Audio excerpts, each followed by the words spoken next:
আসসালামু আলাইকুম সবাইকে নতুন আরেকটি ভিডিওতে স্বাগত জানাই। কেমন আছেন সবাই? আশা করছি যে যেখান থেকে দেখছেন সবাই ভালো আছেন এবং সুস্থ আছেন। আলহামদুলিল্লাহ আমিও ভালো আছি, আল্লাহর রহমতে আপনাদের সবার দোয়া ও ভালোবাসায়। এখন হলো বাজে সকাল 9টা আর আমাদের নাস্তা খাওয়া হয়ে গেছে। তারপর থেকে আজকে ব্লগটি শুরু করেছি। গ্রাম থেকে একটা লোক এসে মাঝে মাঝে দুধ দিয়ে যায় আর ওনার দুধটা খুবই ভালো। তো আজকেও দিয়ে গেল। আমি দুধগুলোকে জাল করে নিচ্ছি। এখন দেখা যায় যে গরমের দিনে দুধ কেনার সাথে সাথেই জাল করে নিতে হয়, না হয়তো নষ্ট হয়ে যাওয়ার সম্ভাবনা থাকে। আর এই তো আমার ছেলেটা কিন্তু নিজের বিছানা নিজেই গুছাতে পারে, সবসময়ই এটা ও নিজেই করে। আমাকে বলে যে মা, তোমার থেকে আমি কিন্তু সুন্দর করে গুছাতে পারি। আমি এবার ওকে উৎসাহ দিই যে ঠিক আছে, তুমি তোমার নিজের বিছানা নিজেই সুন্দর করে গুছিয়ে রাখো।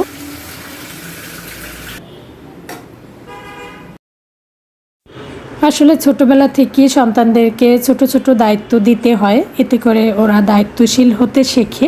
ছোটবেলায় যদি বলি যে না, ও এই কাজ করতে পারবে না, দরকার নেই ওর করার, তাহলে কিন্তু বড় হয়েও দেখা যায় যে ও করতে চায় না।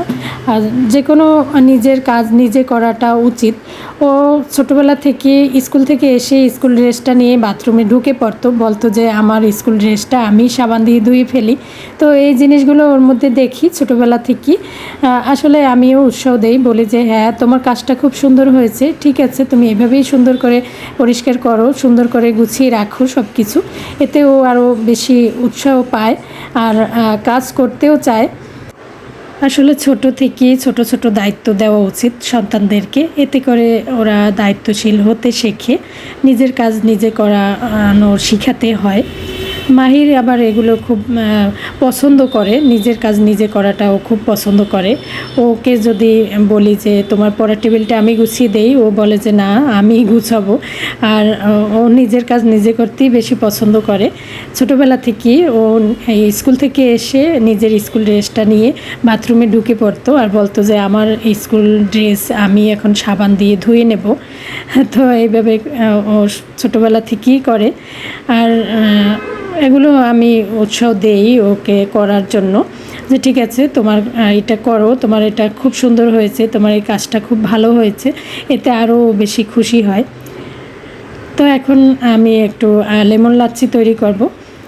আর এই গরমের মধ্যে ঠান্ডা ঠান্ডা কিছু খেতে কিন্তু ভালোই লাগে। আর আপনাদের ভাইয়া বিশেষ করে লেমন লাচ্ছিটা খুব বেশি পছন্দ করে। তো আমি এখানে টক দই নিয়েছি। লেমন লাচ্ছি করতে লেবু তো অবশ্যই লাগবে। লেবুগুলোকে কেটে আমি 3-4টা লেবু কেটে একটু রস বের করে নিয়েছি। এবারে আমি ঠান্ডা পানি দিয়েছি আর 3 চামচ, বড় চামচের 3 চামচ দিয়েছি টক দই। আর একটু সামান্য বিট লবণ দিয়েছি, নর্মাল লবণ দিয়েছি একটু, আর দিয়েছি স্বাদ মতো চিনি। তো ব্লেন্ড করে নিয়েছি। এরপরে শেষের দিকে আর কি লেবুর রসটা দিয়ে আবার একটু ব্লেন্ড করে নিব। টক দইটা তো আমাদের স্বাস্থ্যের জন্য খুবই ভালো, আর টক দই দিয়ে লাচ্ছি করে খেতে পারলেও বেশ ভালোই লাগে। আর এই গরমের মধ্যে এ ধরনের একটা লাচ্ছি খেলে কিন্তু মন প্রাণ সত্যিই জুড়িয়ে যায়। আর এর উপরে আমি একটু বরফ টুকরা দিয়ে দিয়েছি।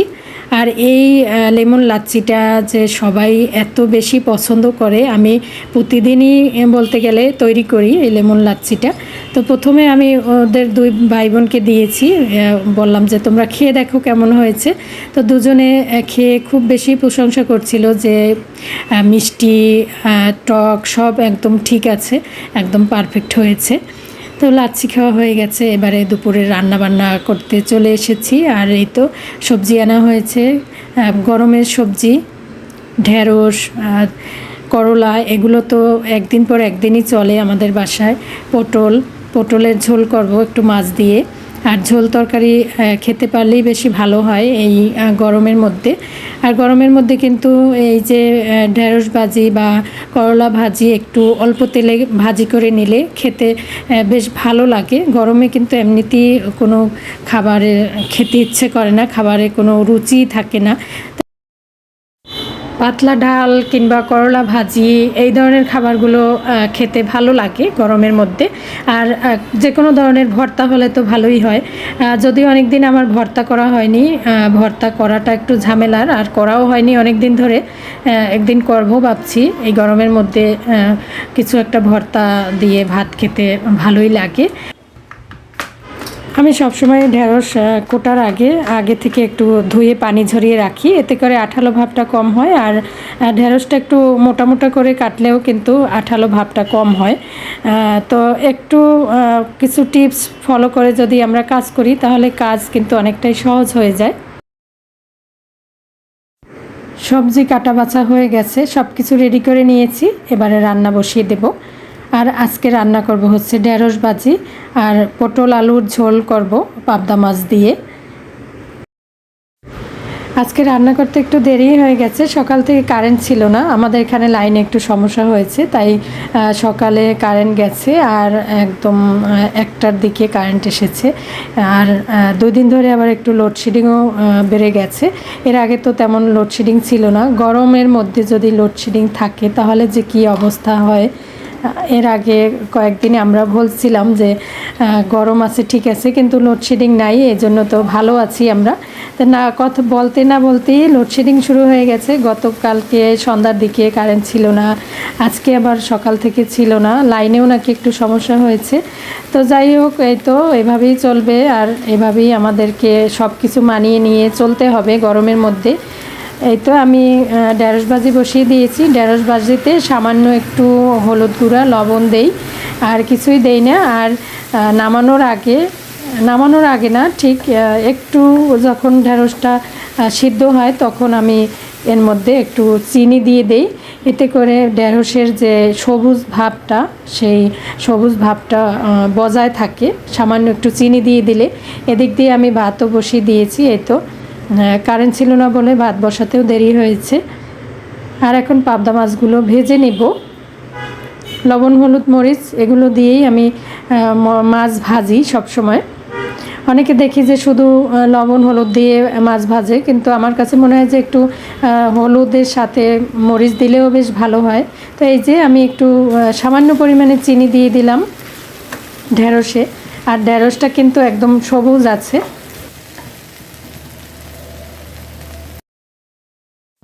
ঢেঁড়স ভাজি করতে কিন্তু ঢাকনা দেওয়ার দরকার হয় না। ঢাকনা দিয়ে ঢেঁড়স ভাজি করলে কিন্তু সবুজ ভাবটা থাকে না।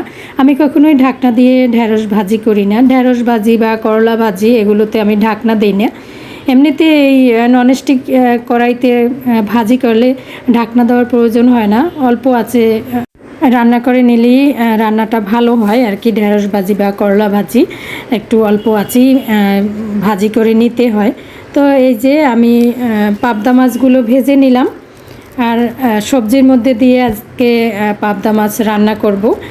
পাবদা মাছ ভাবছিলাম যে একটু আলাদা ভাজি করব, পরে ভাবলাম যে না, 2-3 পদ করার দরকার নেই, তরকারির মধ্যে দিয়েই মাছটা রান্না করে ফেলি। একবার চেয়েছিলাম যে পটল আলু চিংড়ি মাছ দিয়ে ঝোল করি আর পাবদা মাছটা আলাদা ভাজি করি, কিন্তু সেটা আর করিনি। পটল আলুর মধ্যেই পাবদা মাছ দিয়ে রান্না করে নিয়েছি। এই তো এই পটল তরকারি আমি সবসময় চিংড়ি মাছ দিয়ে না হয় ইলিশ মাছ দিয়ে রান্না করি। আজকে পাবদা মাছ দিয়ে রান্না করছি প্রথমবার। আর এদিকে কিন্তু আমি ডাল চচ্চড়ি বসিয়ে দিয়েছিলাম টমেটো একটু বেশি দিয়ে। এই গরমের মধ্যে একটু টক ডাল, আম ডাল, টমেটোর ডাল খেতে ভালোই লাগে। এই তো আমার কিন্তু রান্না হয়ে গেছে, ডিটেলসে আর রান্না শেয়ার করলাম না।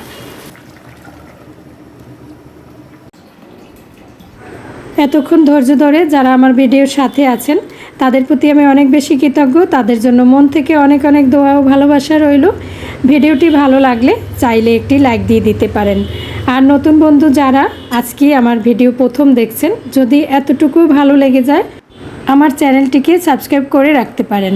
আর যারা অলরেডি এই কাজটি করেছেন, সবসময় আমাকে সাপোর্ট করে যাচ্ছেন, তাদের প্রতি আমি অনেক বেশি কৃতজ্ঞ। মন থেকে তাদের জন্য অনেক অনেক দোয়া ও ভালোবাসা রইল। এই তো আমার রান্না হয়ে গেছে। তো বন্ধুরা, আমার ভিডিওর ভালো লাগা মন্দ লাগা সব কিছু কিন্তু কমেন্টের মাধ্যমে জানাতে পারেন। আপনাদের একটা কমেন্ট পেলে আমি অনেক বেশি খুশি হই। আপনাদের একটা কমেন্ট পেয়ে আমি সত্যিই অনেক বেশি উৎসাহিত হই। নতুন করে আরেকটি ভিডিও বানাতে অনেক বেশি উৎসাহিত করে আপনাদের একটি কমেন্ট। তো এই যে আমার রান্না হয়ে গেছে, এবারে সবাইকে খেতেও দিয়ে দেব। আর ভিডিওটি কেমন লাগলো কমেন্টের মাধ্যমে জানাতে কিন্তু ভুলবেন না। আজকে তাহলে এখানেই বিদায় নিচ্ছি। সবাই ভালো থাকুন, সুস্থ থাকুন, সবার জন্য দোয়া রইল, আমাদের জন্য দোয়া করবেন। আল্লাহ হাফেজ, আসসালামু আলাইকুম।